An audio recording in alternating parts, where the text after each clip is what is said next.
इस कार्यक्रम के पुण्यार्जक हैं श्री पार्श्वनाथ दिगंबर जैन मंदिर कमेटी, कछार गांव बड़ा, जिला कटनी, मध्य प्रदेश। गुरु भक्त परिवार।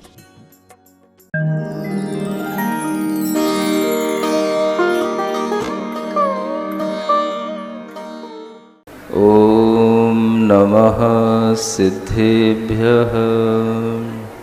ओम नमः सिद्धेभ्यः। ओम नमः सिद्धेभ्यः।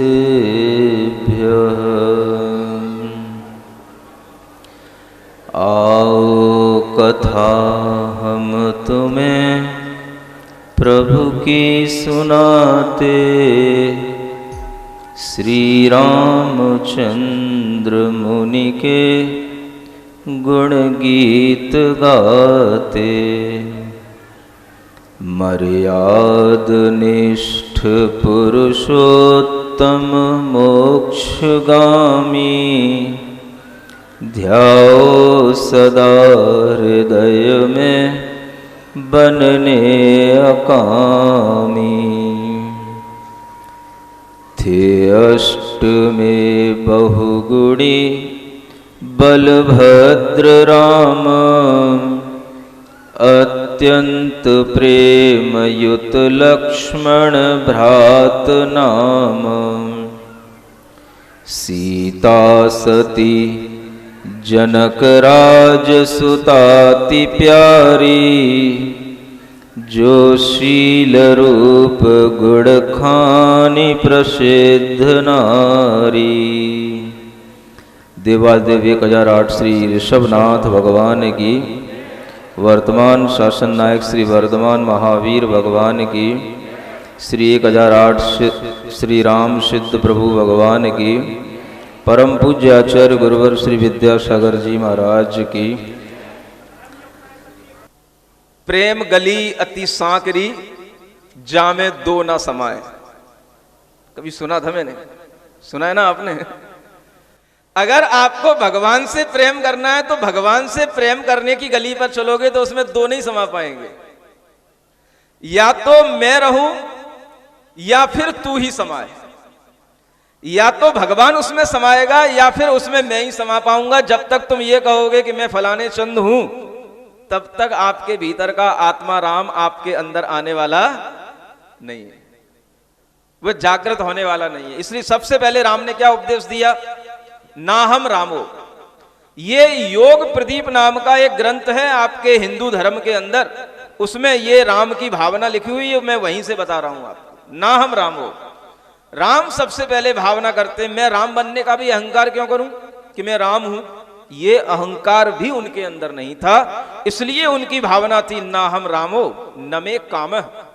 काम माने इच्छाएं। मेरे अंदर कोई इच्छा नहीं है। वो कहते हैं कि मैं बिना इच्छा के ही जीवन जीना चाहता हूं। न में भोगेषु स्पृहा, और ना ही मुझे भोगों में कोई स्पृहा माने किसी भी तरह की आकांक्षा है, भोगों में किसी भी तरह की मेरे अंदर वांछा है, ऐसा भी नहीं है। लोग मुझे राजा कहते हैं, सम्राट कहते हैं, लेकिन मेरे अंदर किसी भी प्रकार का राजभोग करने की कोई इच्छा नहीं है। और यही इच्छा उनके अंदर नहीं थी।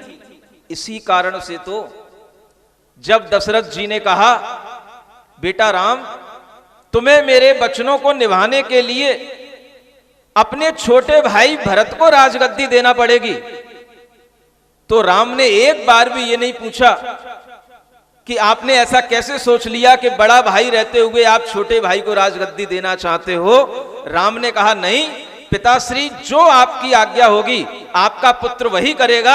आपका पुत्र कभी भी आपके वचनों को बुरा नहीं होने देगा, आपके वचनों को कभी भी अभिशाप नहीं बनने देगा। अगर आपने अपनी माँ कैकेयी के लिए अगर कोई वचन दिया है तो मैं उस वचन का निर्वाह करने के लिए आपके लिए कारण बनूंगा। और वे एक क्षण में पिता के चरण छू करके इस बात के लिए स्वीकार कर लिए कि मैं यह राजपाट छोड़ करके वन की ओर जा रहा हूं, इसलिए उनका नाम राम कहा जाता है। ऐसे थे राम। आप गांव वालों को उन राम भगवान के प्रति अगर आस्था रहती है, उनके गुणों के प्रति भी आस्था रखो।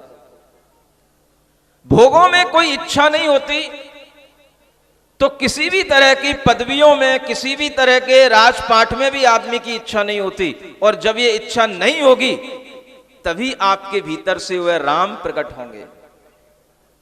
राम आपके अंदर बैठे हैं। आपको सीना फाड़ने की जरूरत नहीं है। जैसे कि हम कभी कभी सुनते हैं, श्री राम बैठे हैं मेरे सीने में, कोई गाता है ना। ऐसे आपको श्री राम दिखाने की जरूरत नहीं है। श्री राम सीने में नहीं बैठते हैं, सीना तो शरीर में होता है। श्री राम बैठते हैं हमारी प्राणों में, हमारी आत्मा में। जो आत्मा दिखाई नहीं देती है, जब ये आत्मा शरीर छोड़ करके निकल जाती है, प्राण पखेरु उड़ जाते हैं, तब वह आत्मा के साथ वह राम भी शरीर छोड़ करके चले जाते हैं। इसलिए जब तक आपका शरीर है, इस शरीर के भीतर उस आत्मा राम को देखने की कोशिश करो। और जब जब आपको यह भाव आए कि मैं राम का भक्त हूं, तो आप ये भावना करना, मैं किसी से लड़ूंगा झगड़ूंगा नहीं।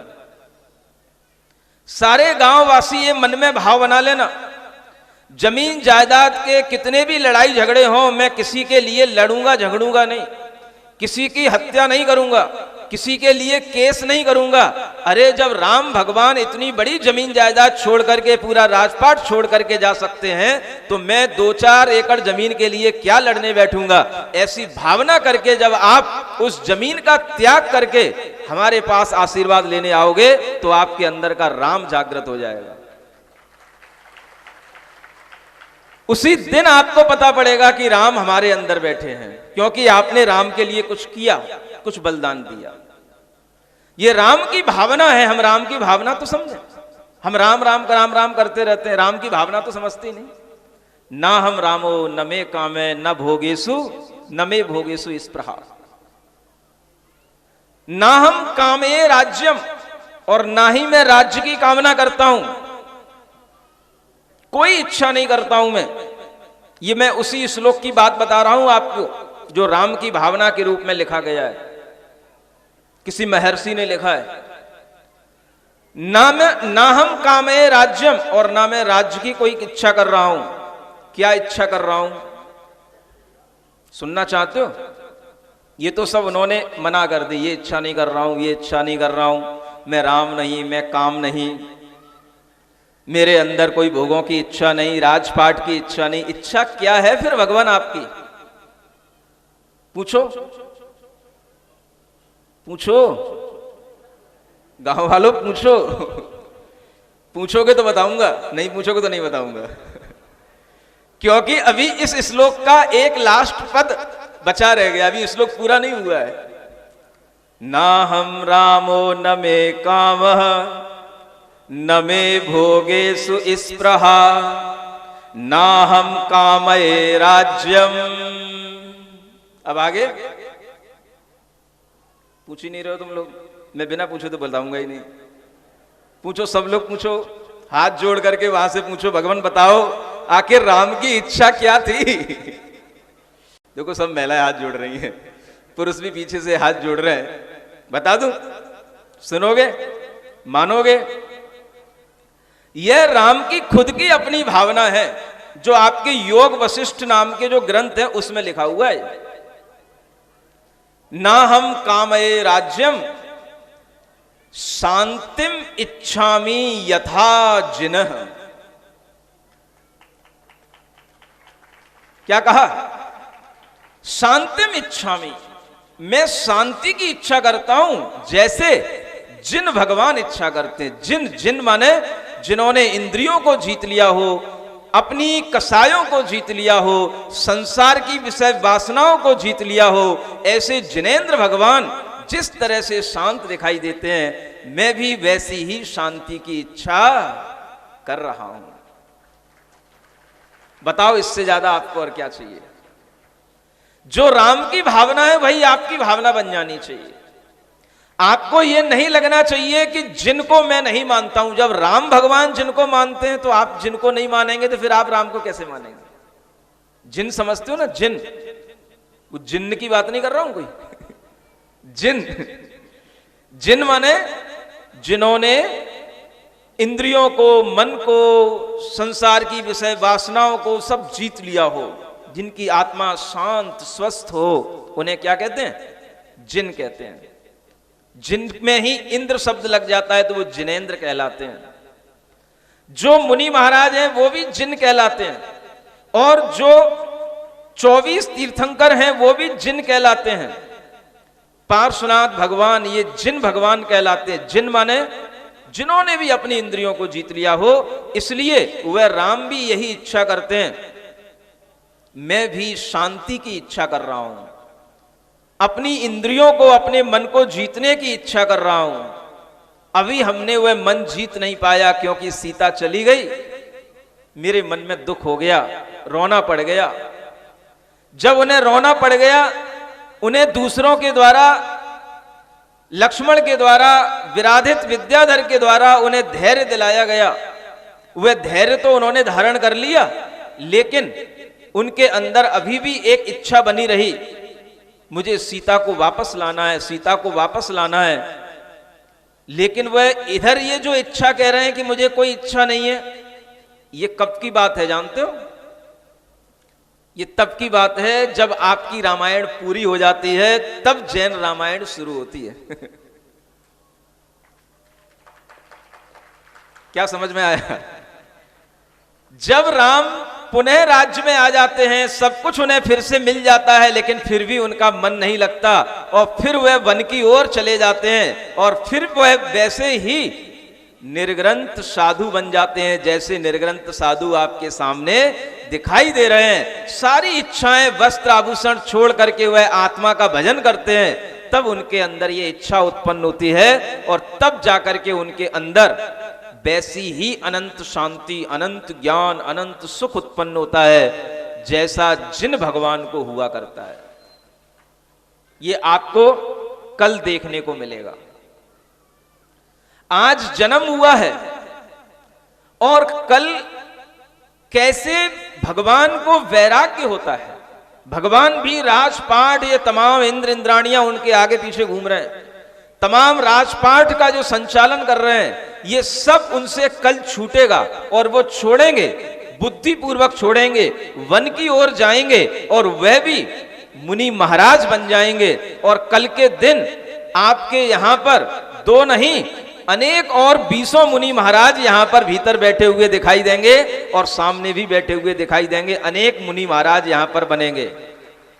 जिन मूर्तियों पर आज तक आवरण हैं, वो आवरण कल हटेंगे, और कल के बाद फिर वो आवरण फिर दोबारा नहीं आएंगे। जैसे उस ब्रह्म गुलाल ने कहा, एक बार जो दिगंबर भेष को धारण कर लेता है, वह फिर दोबारा कभी भी उस भेष को छोड़ता नहीं है। वो आज जन्म फिर वैसा ही रहता है। आया नंगा, जाएगा नंगा, फिर बीच में क्यों है ये दंगा? बताओ, कपड़े पहन के आए थे मां के गर्भ से, बोलो तो, इतना तो सबको पता है ना, जीवन और जन्म तो सबका एक जैसा ही चलता है। और जब अंत होगा, जब उस अर्थी पे लिटा दिया जाएगा, जहां पर आपके लिए वह अग्नि संस्कार लास्ट में फिर दिया जाएगा, तब भी अच्छे कोट पैंट पहन करके आपका वहां से प्रयाण करवाया जाएगा। बोलो, ऐसा होता है? जो पहना होता है वो भी उतार दिया जाता है। एक ऊपर एक कफन पे बस तेरा रह गया अधिकार है, और वो भी अधिकार कहां रह जाता है? वो भी हटाने के बाद उसमें आग लगाई जाती है। कुछ भी वह लेकर के ना आया और ना कुछ लेकर के वह जाता है। आया नंगा, जाएगा नंगा, फिर बीच में काय को ये दुनिया का दंगा। ये बात दिगंबर संत अपने चर्या से तुम्हें सुनाते रहते हैं और दिखाते रहते हैं। कितनी बार तुम्हारी गलियों से निकल जाते हैं, कितने बार तुम्हारे सामने से निकलते हैं, मौन पूर्वक भी निकलते हुए वे यही उपदेश दे रहे होते हैं, क्यों किसी दंगे में पड़े हो, क्यों दुनिया की मोह माया में पड़े हो। हमने कुछ किया नहीं है, हम तो जैसे आए थे हम वैसे ही हैं, बस कुछ भी अपना ऊपर दुनिया का लेना नहीं चाहते हैं, दुनिया का आवरण अपने ऊपर डालना नहीं चाहते हैं, किसी से मोह माया रखना नहीं चाहते हैं, बस चुपचाप आए थे चुपचाप चले जाएंगे। क्या सुन रहे हो? जो आया है वो जाएगा तो, लेकिन अगर हम इस शाश्वत सत्य को समझ लें तो हमें आत्मा का ध्यान करने का आनंद आ सकता है, आत्मा राम हमारा जागृत हो सकता है। हम प्रतिदिन अपनी आंखें बंद करके पूरे शरीर के अंदर फैले हुए अपने आत्मा को देखें और महसूस करें मैं वो नहीं हूं जो हमें सामने दिखाई दे रहा है। क्या सुन रहे हो? सुनाऊं कुछ? टाइम नहीं है। मैं हूं वो नहीं जो तुम्हें दिख रहा हूं, मैं हूं वो नहीं जो तुम्हें दिख रहा हूं, मैं हूं जो नजर से परे ही रहा हूं, मैं हूं जो नजर से परे ही रहा हूं। मेरी भाषा समझ में आ रही? मेरे साथ बोलना फिर अगर आ रही है तो। न जाने कहां से यहां आ गया हूं, बोलो कहां से आ गया हूं? कुछ पता है? इस जन्म से पहले किस जन्म में थे? क्या बने हुए थे? दुनिया में 84 लाख योनियों में कुछ भी बन सकते होते और कहीं से भी ये जीव यहां पर आ सकता है। आप कोई छोटी छिपकली, कीड़ा, मेंढक, मछली कुछ भी बने हुए हो सकते हैं, गाय, बैल, भैंस, बकरी कुछ भी हो सकते हैं, मनुष्य, स्त्री, किसी भी तरह का कोई भी कुछ भी हो सकते हैं, कोई पता नहीं। न जाने पिछले जन्म में मैं क्या था, कुछ पता है? कुछ पता नहीं है। न जाने कहां से यहां आ गया हूं,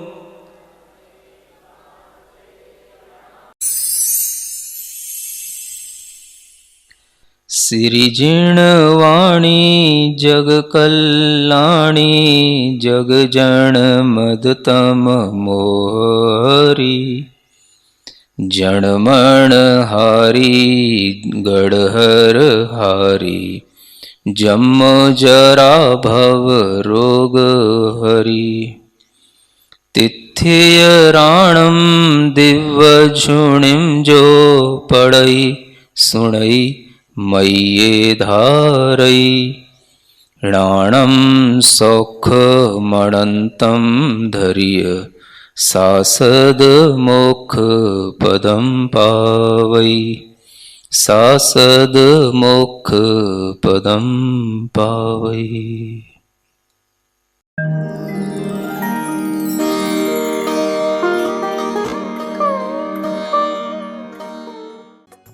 इस कार्यक्रम के पुण्यार्जक थे श्री पार्श्वनाथ दिगंबर जैन मंदिर कमेटी, कछार गांव बड़ा, जिला कटनी, मध्य प्रदेश। गुरु भक्त परिवार।